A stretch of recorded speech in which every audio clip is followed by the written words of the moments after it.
Yo.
Hello and welcome back to the Dropback NFL show here on Brit Ballin. I'm Sam Lewis and joined today by Matt Burns-Peak. How you doing, mate?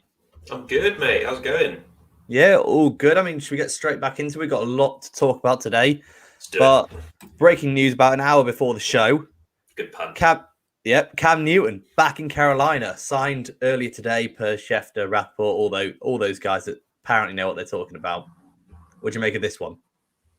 I mean, it's interesting, to be fair. Like, I'm sure that Carolina fans will be pretty happy with it. I mean, he's been a fan favourite for them. Bit of a sort of legend of the last 10 seasons or so for Carolina. I feel a bit sorry for PJ Walker, though, to be honest. I was quite looking forward I bet to Joe's crying somewhere about this. Yeah, his favourite backup in the league. I was excited as well to see PJ Walker with some meaningful reps and stuff, to be honest. But you know, you can't blame Carolina with trying to go out there, especially with how aggressive they've been with the other moves this season, like getting Stephon Gilmore and stuff like that. Like they had a need, they needed to address it. Like fair play, he's probably the best veteran QB available right now, so it makes sense. Yeah, probably. I mean, this is probably the move they should be making, even if Sam Darnold hadn't gone on IR, given how he'd played over the last 5 or so weeks. Yeah. So I don't think it's just an indictment of PJ Walker. Like they can see now that Sam Darnold is not the guy. And this is only a 1-year deal, so they'll still be on the hook for Sam's money next year, which is a whole lot of money. That's because they traded for him and then signed him to a 5th-year option, like before he played. Not smart, was it? No, and that has really bitten them in the arse a bit. Do you think this is a little bit of Joe Brady and Matt Rule going, oh my God, we're losing a bit of our luster here. We need to get our offense back on track? Because Joe Brady was in the hunt for some head coach jobs, it seemed. Yeah, I mean, I think definitely like the way, I think to be fair, we all thought the first few weeks that Darnold under center for Carolina, it looked quite good. It looked like, you know, maybe there's something to work with there. But as you said, the last few weeks, they've just sort of stagnated.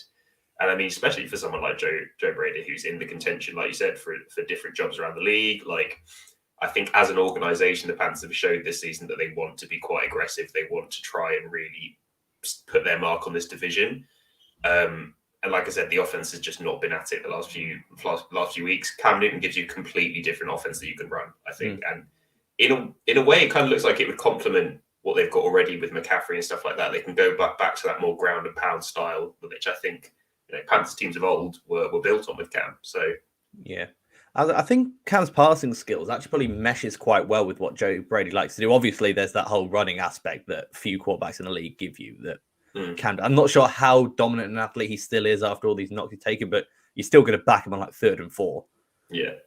But in terms of the whole Cam, in terms of the passing game, he's always been a very, spread it out. Let's see what the pre-snap option is. He's a good reader of the spread offense. He's not like let's tighten out or do a load of play action stuff that you see in the McVay schemes. And I think this actually could be quite a good fit for him because this is what people were excited about when he went to New England. Yeah, exactly. I mean, like I said, he's a fantastic quarterback for that type of scheme. Like you said, the spread offense really suits him. And, you know, they've got dynamic playmakers that when you get the ball, they can make things happen. They've got Robbie Anderson, who's looked good. Obviously, DJ Moore as well has looked really good with the ball in his hands. McCaffrey goes without saying. So they've got the pieces there that you can really utilize and get the most out of in a spread offense.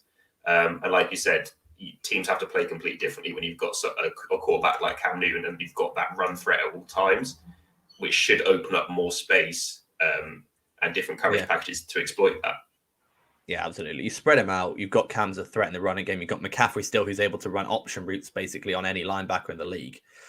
It doesn't make it easier to stop this offense. It gives them the added element they didn't have with Darnold. And Cam may not be the passer he wasn't in the years gone by, but I don't think he's going to make the stupid picks that Darnold was that just cripples this offense. And it's a shame as well because, like, I think that's what we were quite impressed with Sam Darnold, which he sort of looked to have turned a bit of a corner in that aspect of the way he was reading the game in the early part of the season. And yeah, I mean, last week's a perfect example. Like the picks that he threw last week were just stupid, just unnecessary, forcing things when they didn't need to. Like the one that stands out to me is when he had a short route option. I think it was a fullback coming out, and then he had one of the tight ends on a post, not a post, sorry, an out. And there was a linebacker in the middle of them, and somehow managed to throw it straight to the linebacker instead of taking either of those two options. Again, because he was going for the longer route, he was going for the end zone play, and you can't. That's not really what the spread offense is about. It's about taking what you get, getting it in the hands of your receivers and your playmakers quickly. And I think Sam Darnold's over aggression in especially in situations where it breaks down, really, like I said, handicapped the offense. Whereas Cam, I think, is a little bit more mature in that aspect of making those reads. To be fair, like Bruce Arians' offense is basically the only one that is the whole, let's just bin it downfield. We're going to score enough points. It doesn't matter if we turn the ball over a couple of times. Literally. Yeah, that is true. Does Cam start this weekend? I mean, he's signing on Thursday, and they do go away to play Arizona, who are probably one of the best teams of the league right now. It is tough, isn't it? It's a bit of a... I mean, I kind of feel like because it's Cam Newton and because I feel like he's a simpler quarterback to game plan for in terms of he's got a very obvious skill set. I feel like that does lend itself to him. Was he Liam Neeson? Very particular set of skills. But yeah, because you know what you're going to get with Cam Newton. You know what his strengths are. It's very obvious as to what he does well. So I think in a way that lends itself to being an easier thing to game plan on a short week or in a short period of time. I mean, personally, I still want to see PJ Walker get a start, to be honest. Like, I don't think you lose anything from starting PJ Walker. Instead, give Cam a bit more practice time and, see what you've got with PJ Walker, albeit in a pretty tough circumstance. But I have a feeling he'll start. Yeah, that's fair enough. I would like to see him start. I know what you mean. You feel a bit bad for PJ Walker. Like, oh, he's finally got his chance now, and he's only ever really had flashes of appearances. It's not like he's blown us out of the water with many of those, but I think there's just enough nuggets there to be like, I don't know, maybe he could be. I mean, Joe is a lot more bullish on him than Joe we are. Loves PJ Walker so much. And I've never seen him be this bullish on any player that doesn't play for Baltimore. So yeah, that's true. There must be something there if Joe's loving it. The other free agent news is Odell still unsigned, did clear waivers as many predicted. The rumors are that he's basically whittled it down to 3 teams: New Orleans, Green Bay, and I've completely blanked on the other team on the West Coast. Is the Rams? He linked with the Rams still? I thought it was. I know he got an offer. No, it's the Seahawks. It's the Seahawks. Seahawks, Packers, Saints. Yeah. If you're Odell, and we're not talking about compensation from any of those teams, because none of those teams, well, the Packers and the Saints certainly don't have a lot of money. If he's going, I want to play on the contender, where do you think the best fit for him is? I think it's quite cheeky from Odell to be like, Odell's whittled it down to 3 teams he'd accept. It's like, dude, no one signed you off waivers. Like, let's just take a step back now. But I mean, he's a good wide receiver. I can see him elevate any of those 3 offenses, to be honest. But I think, like you said, I kind of think the Seahawks are the only ones in the position to actually be able to make a play for him at this point. Unless he's going to accept something. I know the Packers have offered him a vet minimum or just above vet minimum. Is that all? Yeah. That's such a Packers move, isn't it? I mean, I know you've been proven right with the whole Will Fuller thing, but those fans who were livid last year after didn't make a move at the trade deadline for Will Fuller. And come on, man. Like, it's almost insulting, isn't it? To Packers fans, not just Odell. Yeah. I mean, it's it's an interesting one, isn't it? Like, I don't know. I kind of feel like, I don't know how much bargaining power Odell actually has at this point, to be honest. Like, he was injured for most of last season. He's come back this season, had flashes, but it's actually been kicked out of the team for not meshing well enough and being a quote unquote bad influence. Apparently, that was a load of bullshit. Like everyone that's been interviewed since has, well, not even interviewed, but they've come out themselves to come and say that it might be. It might be. There's no issue with Odell, and that is the narrative that he's having to deal with right now, right? So I think how much stock do you think owners and GMs actually take of that? Do they not they don't listen to people like the insiders? They'll probably actually go directly to their contacts, right? They'll probably go directly to their contacts. And I also think that owners probably talk amongst themselves quite a lot. The higher ups in the NFL, like quite a lot of them have, strong relationships with other players will talk. Yeah. So it'll be interesting to see. And I think that could be quite a key factor as well, because depending on who you talk to, people's perceptions of Odell might be completely different, and depends how you weight that argument. Like I said, we've heard a lot of people come out and say that there's basically a load of rubbish about him being a bad influence, but that is the sort of media circus around it that he's dealing with, and that will probably impact the decision making when it comes to things like how much money you're going to give him, how long you're going to commit to him for, all that sort of stuff. I can only really see him play for the Seahawks at this point, if I'm honest. I think the Packers, he's not going to accept anything the Packers are going to give them because it's going to be too low. I don't know if the Saints have got enough of not just from a financial standpoint, but also with the quarterback situation. Like it's a tougher sell, right? You're not guaranteed touches, and he's just come from a situation where the touch situation was a problem. I think the Seahawks is they've got money. You've got Russell Wilson, who's a fantastic quarterback. There are touches, and there's a very clear role he can carve out in that offense. That's ultimately where I see him going. Yeah, I completely agree about the Saints thing. I really don't get it, because if you're Odell, even if you haven't got big offers this year, at least take something for the rest of the season and show that you can still play at a high level. Is playing with Trevor Siemian or Taysom Hill really going to help you achieve that when the other options are Aaron Rodgers and Russell Wilson, who's coming back from injury now? Like, I get that he's from Louisiana, and maybe that's a pulling factor. But I think if you're looking at it from the rest of his career, then I really don't get the Saints. I get why they would want him, because they've got nothing in terms 100%. Of receiving options. I don't understand why, like, if he wants to be part of an offense that can't reach him and quarterbacks that can't play with him consistently, you may as well stay in Cleveland and be on a contender there. Yeah, exactly right. Like, I think New Orleans, for what Odell needs from his next team, it's basically. Alex is going to hate that, by the way. Yeah, no, Alex is going to be livid, but he needs opportunity, right? He needs opportunity. He needs to play with a good quarterback, and at this moment in time, I don't think New Orleans can give him that. And do you know what Russell Wilson and Aaron Rodgers are both really good with? Receivers that can freelance and use a bit of their personality in their route running. Like, they are both good quarterbacks, adapting when the game goes off script a little bit. So they are good matches. I would love to see him in Green Bay, because I'd like to see them have a bona fide number 2 weapon there on the outside. Like, they've got Aaron Jones, who they move around a bit, but Bob Tunyon's gone for the year, and you just don't trust any of their other receivers consistently, other than Devontae Adams. Yeah, they've basically got that horde of Marquise Valdes-Scantling and stuff, and Al-Lazard. They're all fine. Like they'll all sometimes they'll probably have one sick game each a year.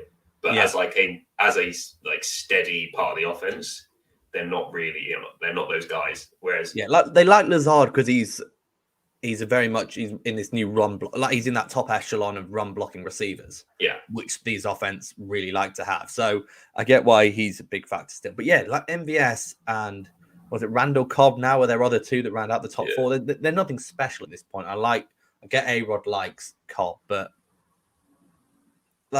you can add a real difference maker here. The other team he's been linked with is New England, who do like their reclamation projects. Is there any accuracy in that, do you reckon? I just don't think he'd fit what they need right now. I don't think it'd be guys who can win one-on-one. Guys who can win one-on-one, but if you look at the way that offense is, it works. I mean, and that team in general is a defense-first team. That offense basically is designed to do enough to keep them in games and to,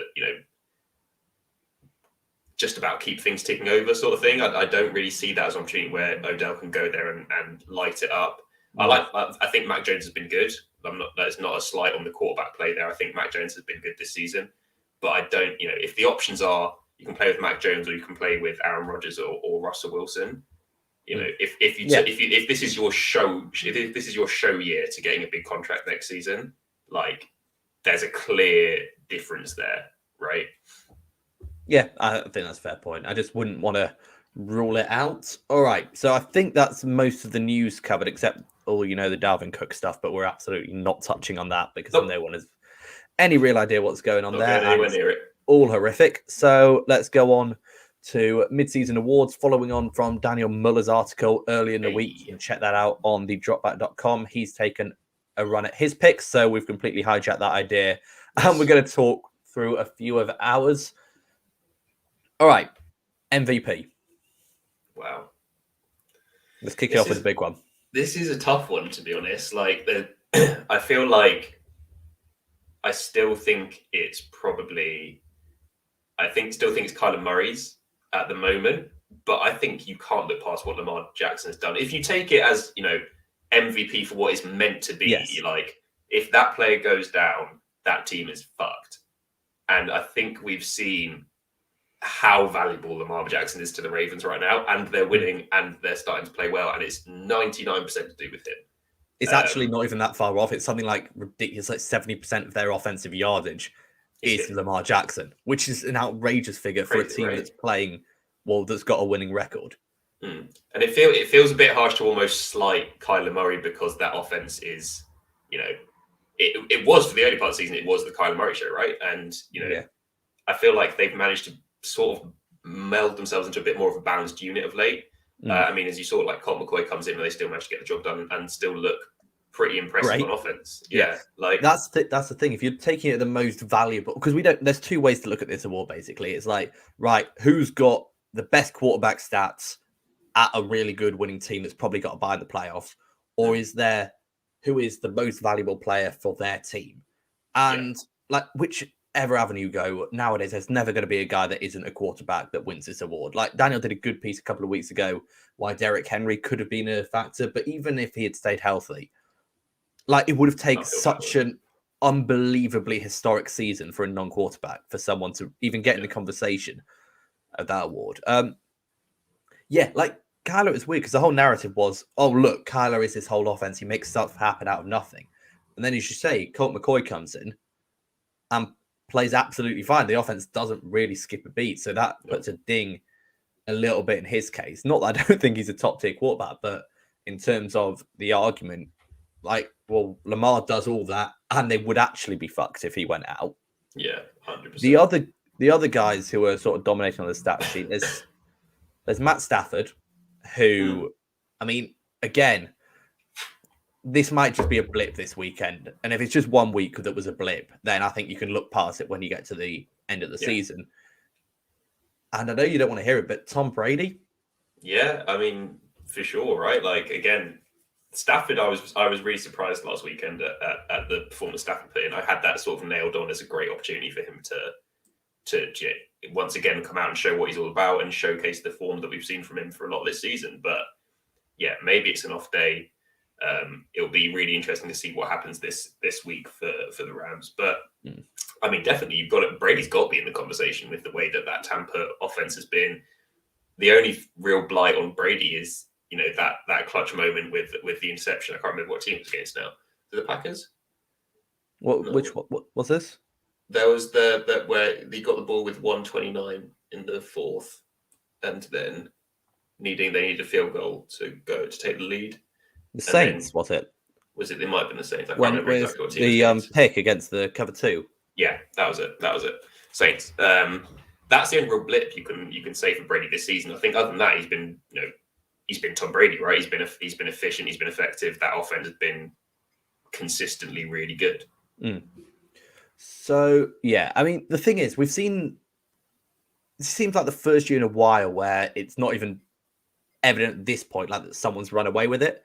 But I think usually by the time we reach the end of the season, one of these guys will have separated themselves from a pack. It's weird that you go into like the night before the awards and be like, oh, I wonder who won it, because it's usually pretty obvious. I'd guess someone is going to separate themselves. So I think if Lamar keeps doing this, which he probably will, and there isn't sort of a clear dominant team between the Rams, Bucks, and Cardinals, it probably goes to him, right?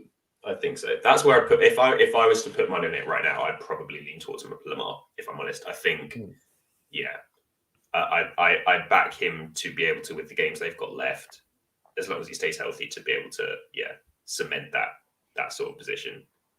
He's too tough to ignore, right? Like you said, he's so valuable to the Ravens. He is everything they do on offense. Yeah. Okay, so offensive player of the year, who Cooper Kupp, right? Like he's just being I think so, dominant. right? I mean, he's already on 1,000 yards. Yeah, he is at. Yeah, he's 1,019 yards through 9 games. It's just outrageous, right? Like, plenty of very good receivers don't get to that through 60 for whatever reason. Like, he's been on another level this season, Cooper Kupp. And it seems like he just sort of quietly goes about getting 100-yard games most weeks without really any hoo-ha.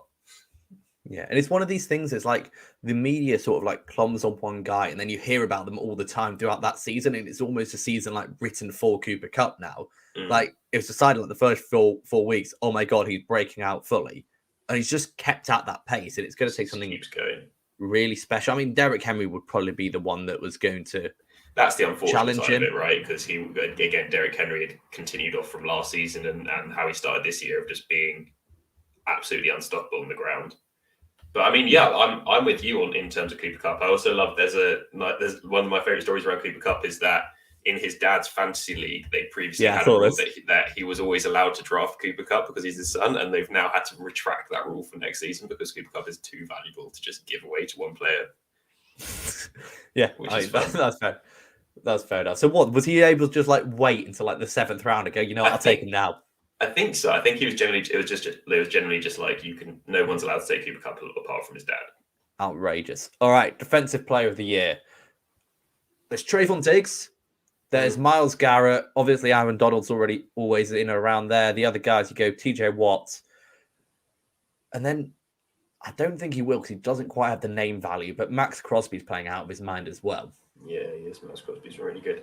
It's the safe pick is always Aaron Donald in this situation, right? But I think Trayvon Diggs was getting so much acclaim and stuff, quite rightly at the start of the season. Like he started incredibly well.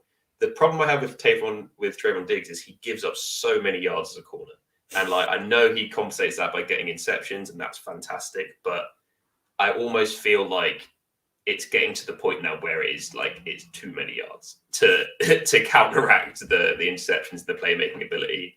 Like there is an argument that he needs to, if you are the defensive player of the year, you need to dominate, whenever you're on the field, right?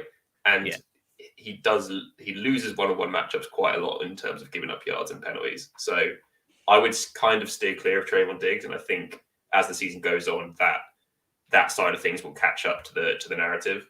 I'm tempted to go Myles Garrett here, to be honest. I think Myles Garrett... Yeah. He's on track for the sack record. I believe so. I get you've got that extra game, but still, if he gets to that sack record, he wins the award, right? Yeah, he's got to. It gets to that point. It's all the things it's almost a recognition of this is a historical season. Those stats will not be replicated for a while. Like the Strahan one has stood early 2000s. Yeah, it's been ages. But even as the NFL's got a lot more pass heavy in the last 15, 20 years, only Aaron Donald and JJ Watt have got close to it in 2 different seasons. Yeah, exactly right. I'm with you. But Justin Houston as well. I think if Myles Garrett gets that sack record, I think regardless of the circumstances, he wins the award.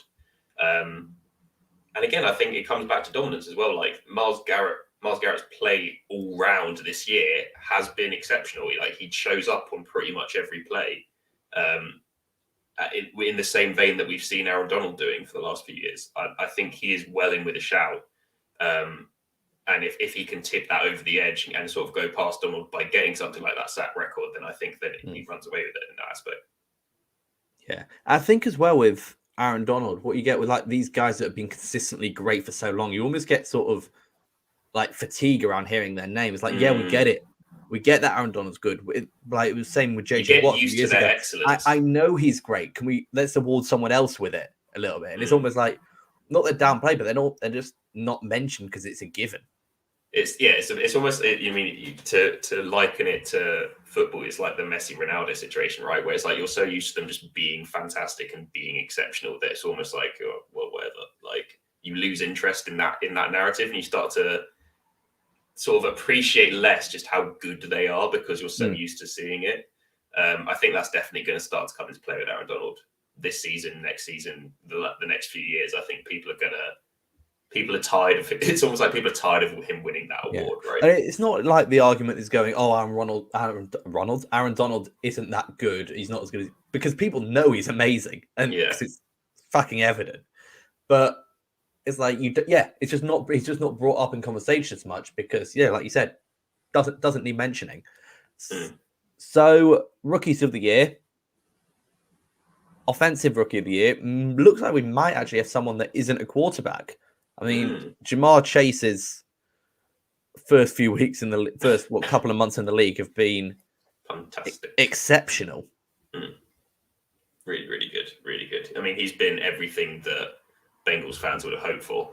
To be honest, like 100% has paid back the giant leap that they took in drafting and where they did in terms of not because he's not a great player, but because they had other glaring needs that they didn't address to be able to get him.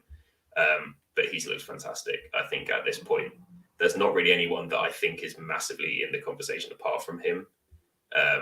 There's been plenty of rookies that played really well. Like I think Javonte Williams has been exceptional for Denver. I think there have been playmakers. Najee Harris has been really good, exactly as well. Like, but it's just it's like we've been talking about. It's just it's that route. He just runs past people, and it looks like he's not even trying. Like it's touchdown. Has he had a week without a touchdown yet?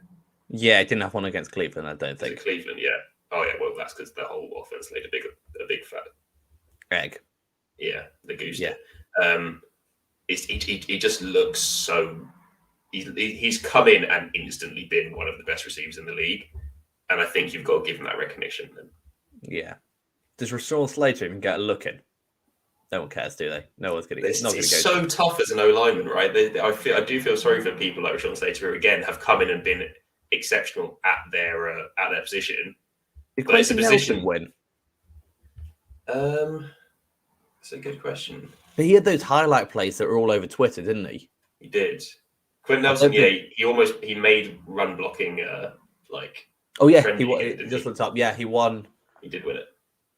No, sorry, run Rookie of the Month. He didn't win it. Let me just find out who won it that year. 2018 Rookie of the Year.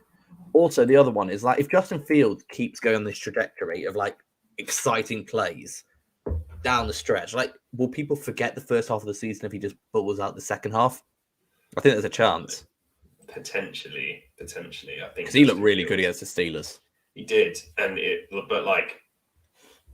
I think people are going to want to see more of him as a pure passer, as opposed to like. I feel like those run plays are they're the highlight plays. They're what we'll see on ESPN and NFL top 10 every week, which is fantastic, and it will play heavily in people's minds. But you also need to put together a consistent tape from every aspect of the game, especially if you're a quarterback. I think. I thought we saw with really like lots of with like Lamar as well, like. The whole, he's a running back playing quarterback thing. Like Lamar is. It took a year for him to get his due, didn't it? But it took him a while for people to start recognizing that and for him to develop that side as well, to be fair. Yeah. I think Justin Fields is actually a better passer than Lamar at the beginning of their careers. Lamar, they were in the streets ahead of it. That is a pure passer. Yeah, I'd agree with that. Yeah, don't worry, Matt. We kicked the show off with that. We got it, mate. We got that.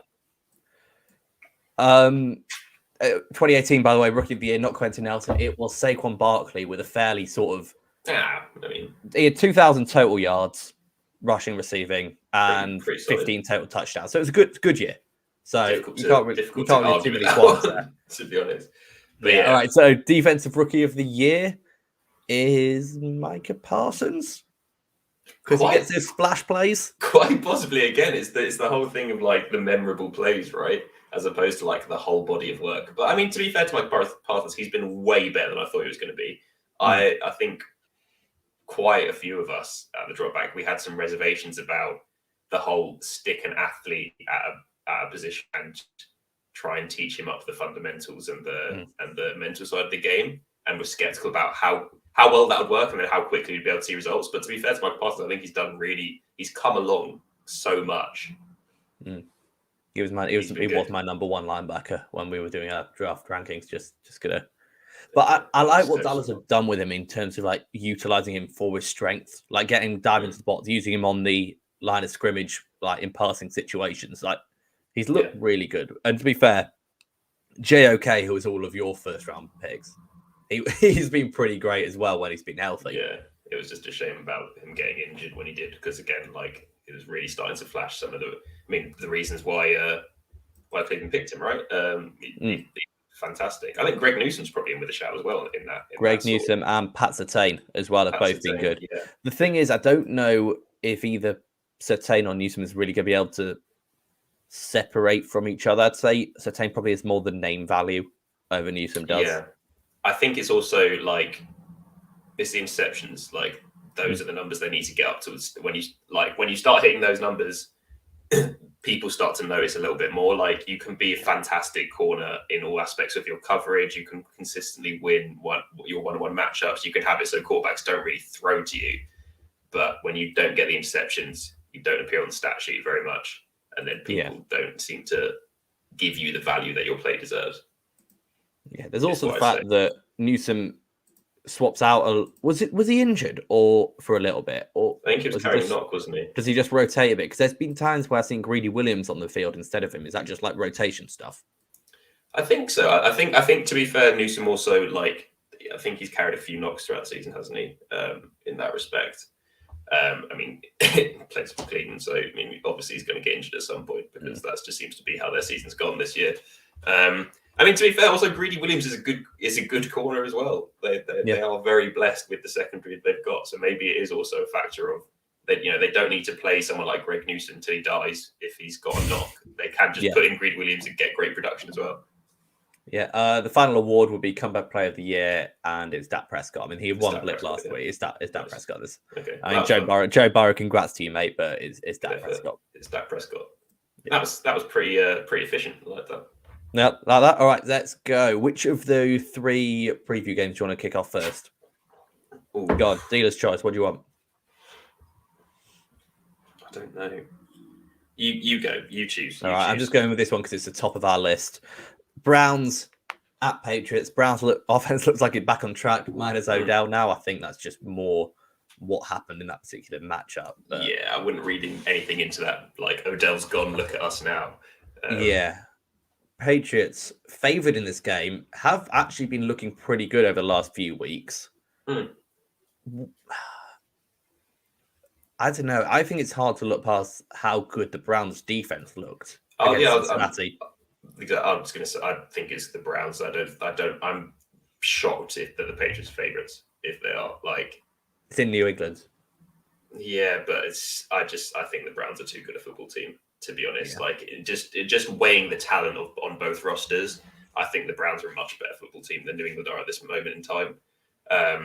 Coming off a big win, not just in terms of how dominating they were, but the circumstances of it being a division game as well. That could be a real galvanizing effect. I mean, I think the Patriots have been decent so far this season, especially the last few weeks. I think they've really picked it up, starting with that Chargers win, right? But I just think the Browns.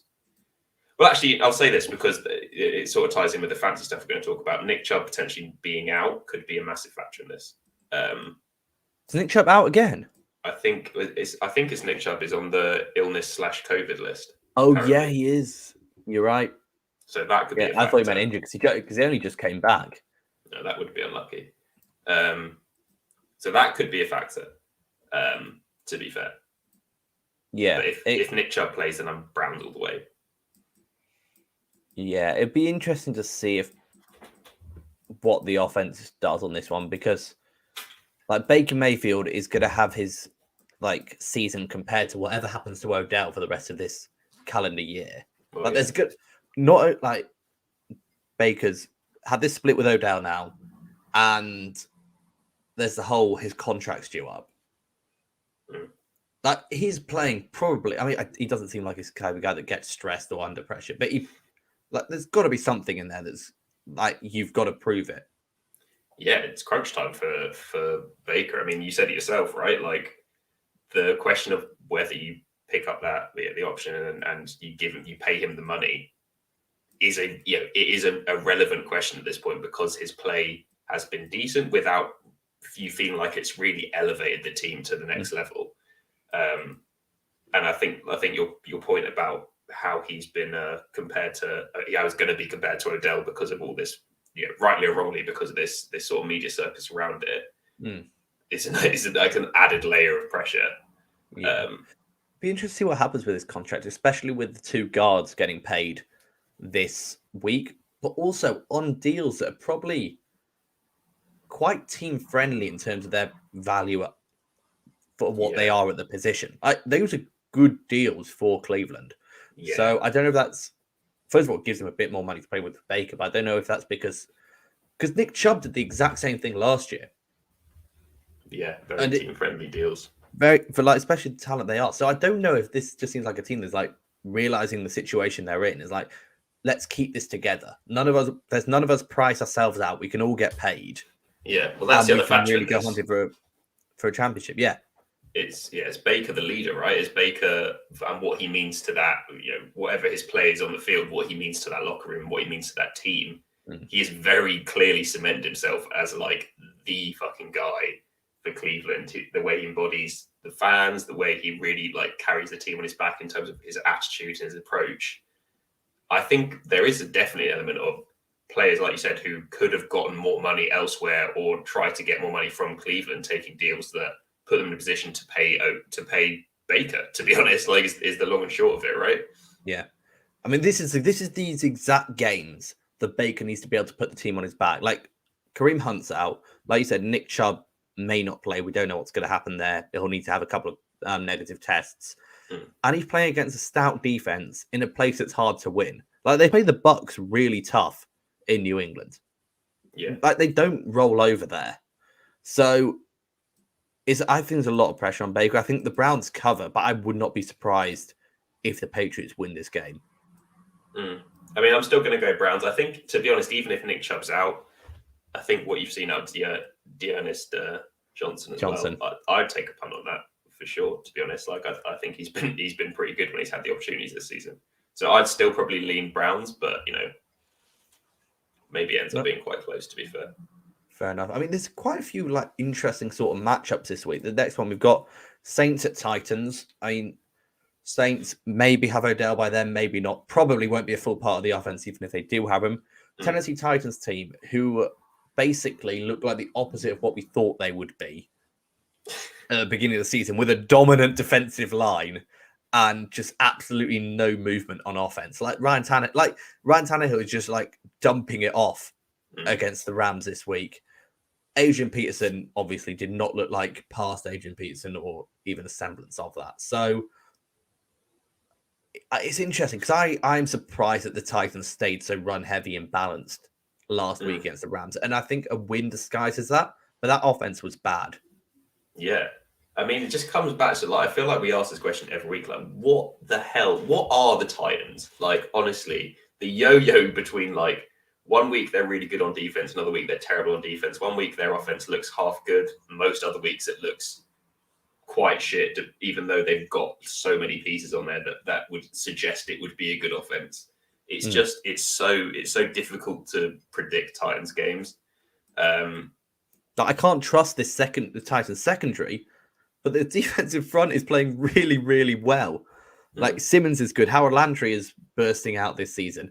And if you look at the 4 games they've just won, they just beat the Bills, the Chiefs, away at the Colts, and away at the Rams on the bounce.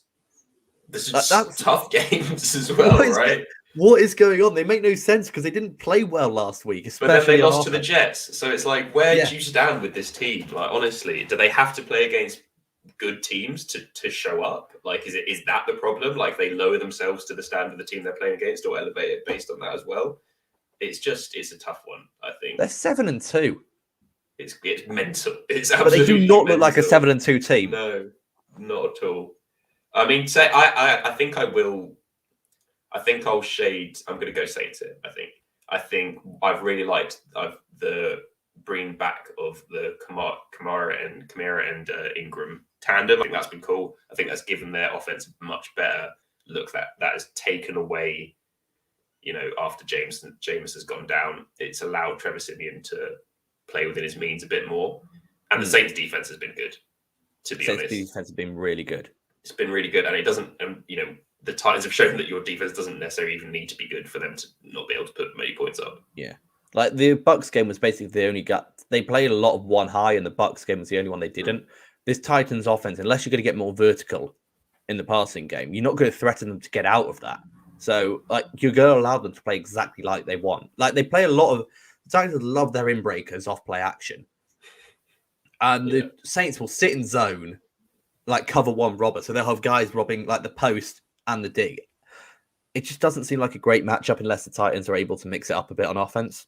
And they haven't really shown that ability. Like I said, even when they... But then they win. Then they just go and win. Like play that. Then they win.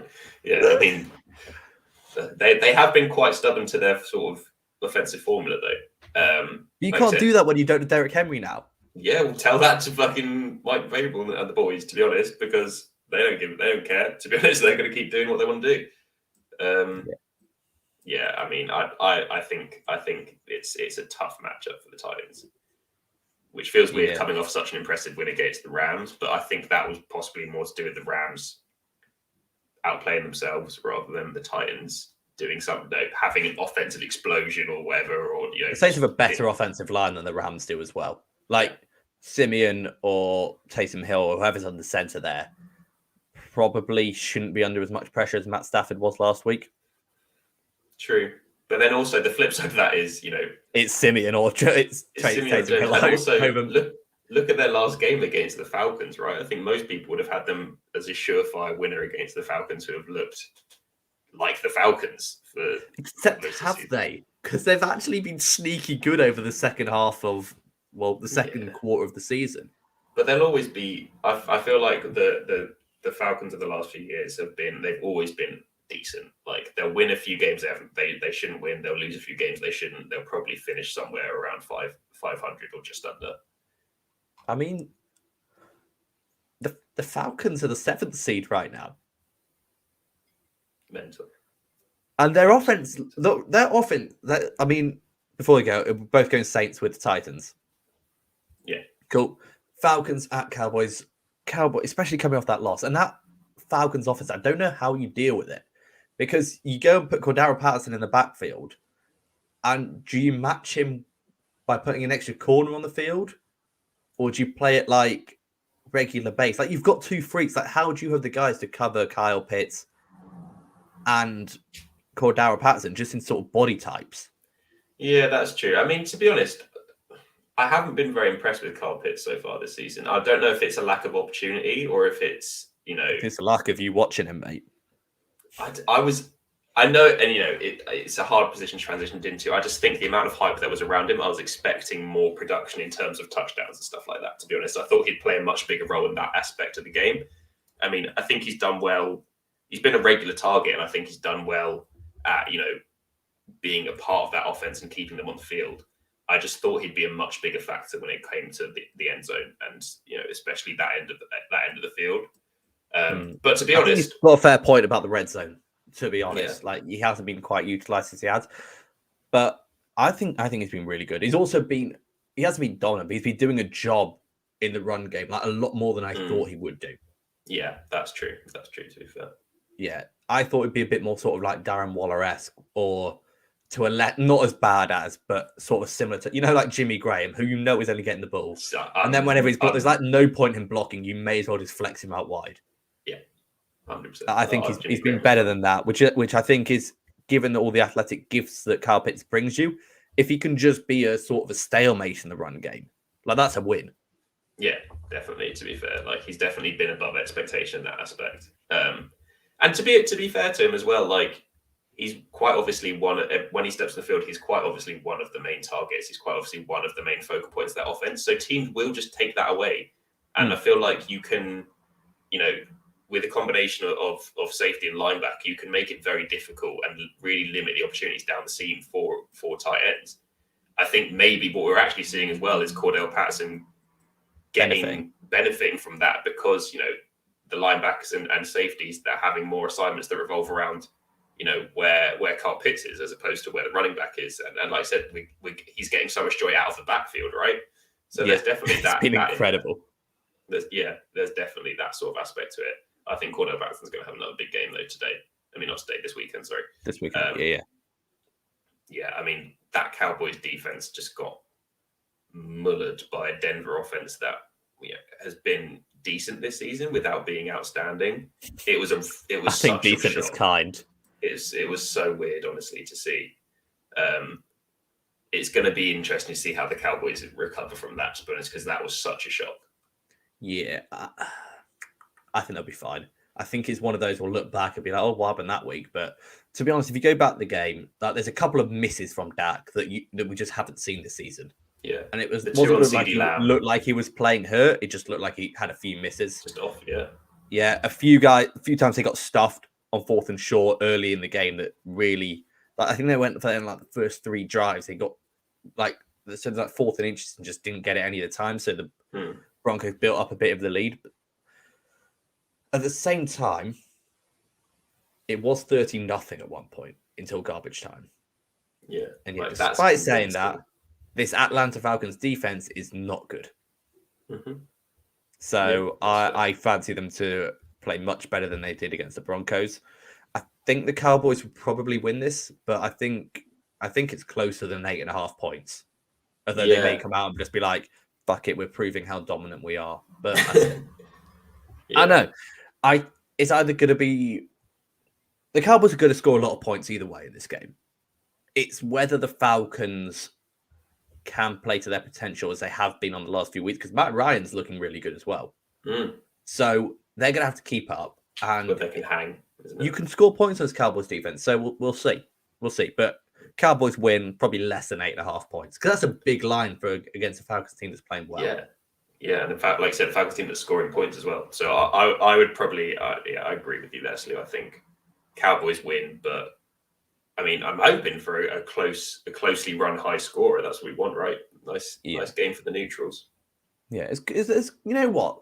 Over the last few weeks, when we've been previewing them, we're like, oh my god, do we have to watch this? It's like, oh crap.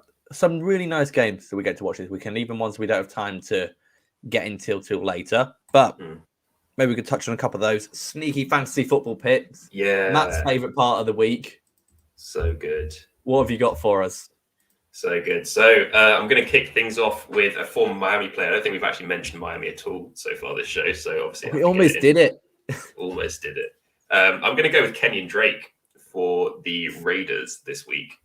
They are playing against Kansas City. I think we've seen Drake, not unsurprisingly, really carve out a role as a pass catcher in this offense. There's a very clear discrepancy between what Josh Jacobs' role is in this offense and what Kenyon Drake's is. And we've actually seen Kenyon Drake getting more and more touches. Just like last week, rushed for 30 yards, but then was also, 6 of 8 targets for 70 yards, against the Giants. And the Giants defense is better than the Kansas City defense by a decent stretch. All of them are, yeah. Like, that is a good matchup, especially if you're a pass catching back. Kansas City are just giving you fucking everything right now. So I would definitely take a punt on Kenyon Drake starting in your lineup this week. Yeah, can't follow you there. Probably go somehow be a low scoring game because the Chiefs just can't get out of their own way. Like Mahomes is missing throws, but also they can't punish teams for staying in too high. Like they can't run the ball against like lighter boxes. So why the hell would you make it easy for their passing game?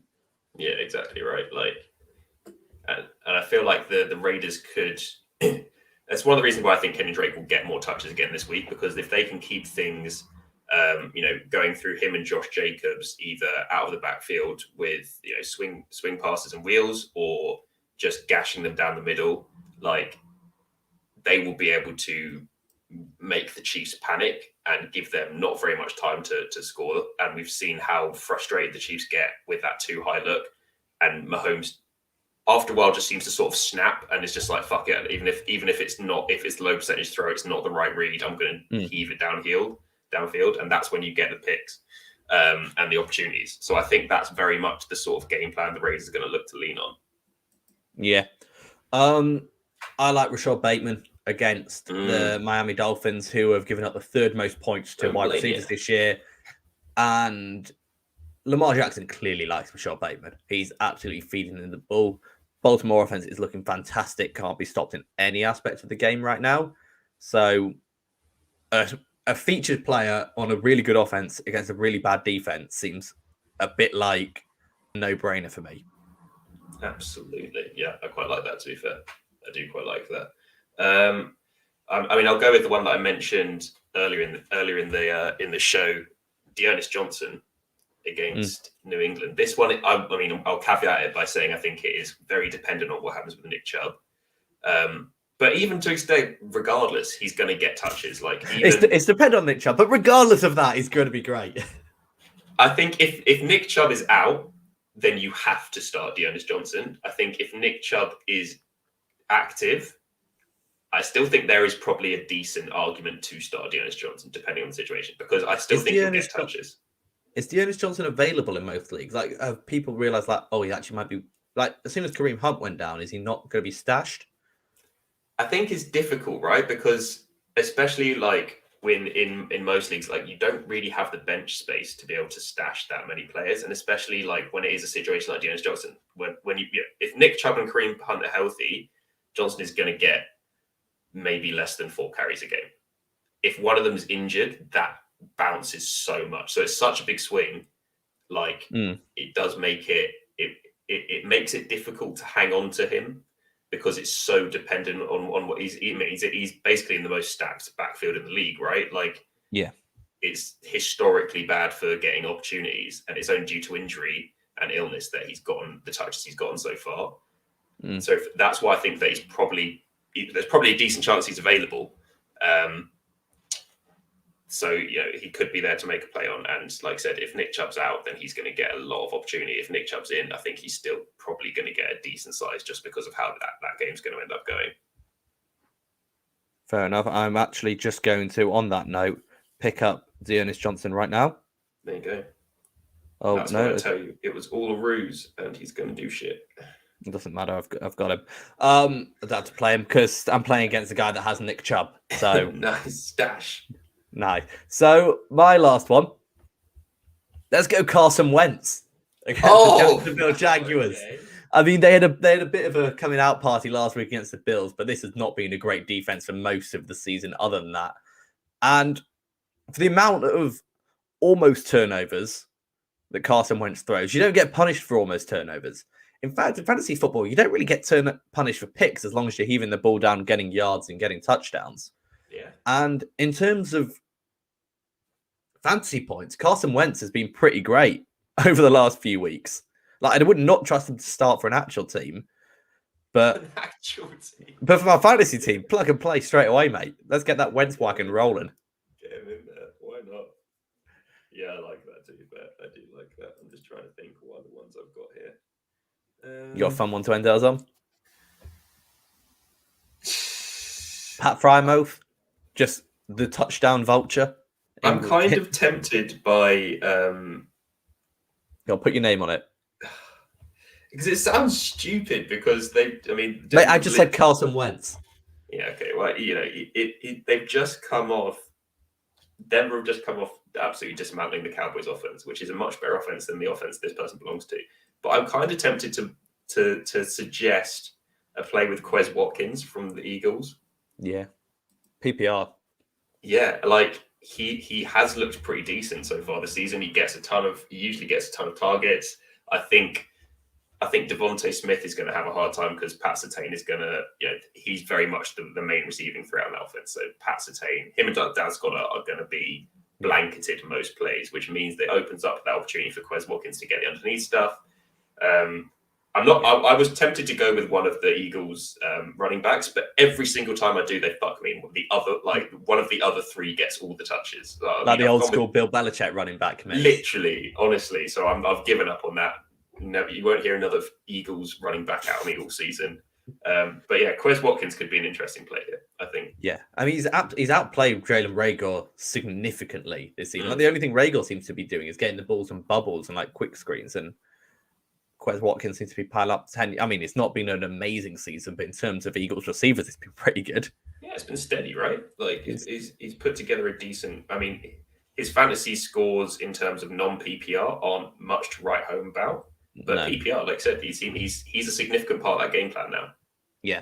And you know what? He's playing himself into having a role on that team for the next few years. Like he's he's shown that he can play in this league, and he's never going to be a superstar, I don't think. But if you can build another offense around him, he could definitely be a good deep threat. And he'll have a job in the NFL for some time. Absolutely. So I haven't got any more guys. I don't think. That's me done. That's me done. All right. So probably brings us to the end of today's show. Thank you so much for listening, and Britt Ballin for having us on. Check out our socials, Dropback, at the Dropback even, on Facebook, Twitter, and Instagram, thedropback.com, for all our articles like the one we were discussing today. Oh, on that as well, speaking of fantasy, we're going to have another article dropping tomorrow on fantasy by the main man, Dylan, with some more tips for you. All right, there's a little teaser to leave you boys with. All right, so I've been Sam. I've been joined by Matt.